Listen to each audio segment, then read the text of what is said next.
Salam saudara terkasih dalam Kristus Yesus. Kita jumpa hari ini pada renungan harian Embun Pagi. Dan sebelum kita mendengarkan firman Tuhan, kita bersatu dalam doa. Damai sejahtera Allah yang melampaui segala akal dan pikiran, itulah yang memelihara hati dan pikiran dalam Kristus Yesus Tuhan. Amin. Saudara terkasih, firman Tuhan untuk kita dari Efesus 5 ayat 2. Dalam bahasa Batak Angkola dikatakan, akon mardai do holong niroha, akon mardai holong niroha manian ngolumunu, lain sopak ka holong ini Kristus idi hita. Dia ulkon dia do diri ina harani hita, dabe songan silen lehen, do taul na huspus, na pasonakon rohani di batang. Dalam bahasa Indonesia, dan hiduplah dalam kasih, sebagaimana Kristus Yesus juga telah mengasihi kamu, dan telah menyerahkan dirinya untuk kita, sebagai persembahan dan korban yang harum bagi Allah. Demikian firman Tuhan. Saudara terkasih dalam Kristus Yesus, sesungguhnya kehidupan Kristen adalah kehidupan yang mengasihi. Mengasihi adalah merupakan sesuatu praktek kehidupan, bukan hanya teori kehidupan. Karena kalau kita hanya mengatakan teori tentang kasih, tidak akan berdampak dalam kehidupan. Namun kita akan mempraktekkannya. Oleh karena itu, bagaimana kita agar mengetahui cara mengasihi? Yang menjadi sumber daripada kasih adalah Kristus Yesus. Karena itu, ketika kita akan mengasihi, teladanilah Kristus Yesus di dalam kehidupannya. Teladani Kristus Yesus menjadi aktualisasi dalam kehidupannya. Artinya, ketika kita mengatakan kasih, kita harus berpatokan kepada Kristus Yesus, apa yang dilakukannya dan bagaimana dia melakukannya. Itulah yang seharusnya kita terapkan dalam hidup kita. Ketika kita mengatakan Kristus Yesus, maka kita akan mengingat bagaimana manusia adalah seteru Allah, musuh daripada Allah. Ada permusuhan antara manusia yang kudus dengan manusia yang berdosa, dengan Allah yang kudus. Tidak ada pertemuan antara kekudusan dengan keberdosaan. Namun dengan mengorbankan diri, Allah yang kudus itu turun menjadi manusia, sehingga menjadi membebaskan keberdosaan itu, dan kita menjadi hidup di dalam keselamatan. Itulah kasih yang terbesar. Seandainya kalau kita mengasihi kepada orang yang mengasihi kita, itu adalah hal-hal biasa saja. Atau berbuat baik kepada orang yang baik kepada kita, semua manusia bisa melakukannya.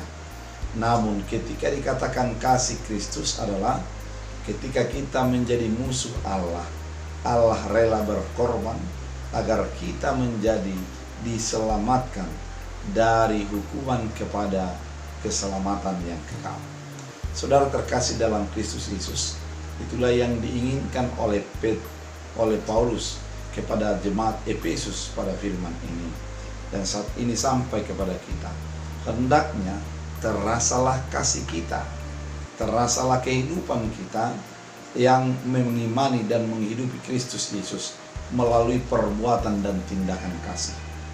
Kita mengasihi bukan hanya karena perkataan, tapi sampai kepada tindakan dan perbuatan yang menampilkan kasih dalam kehidupan kita.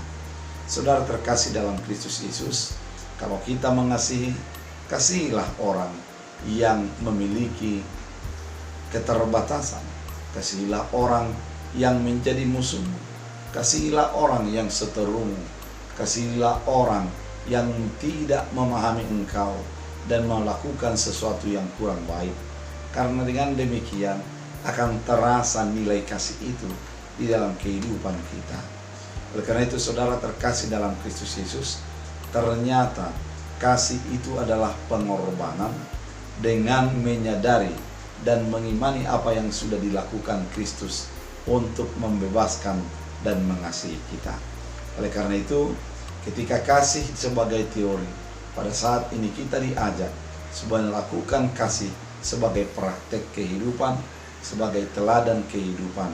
Dengan demikian, orang akan menjadi merasakan kehadiran Kristus Yesus melalui orang-orang yang percaya kepada Yesus. Sekali lagi kami katakan, orang hendaknya merasakan kasih Kristus melalui orang-orang yang percaya kepada Kristus dengan meneladani dan melakukan apa yang dikehendaki Kristus dalam kehidupan kita.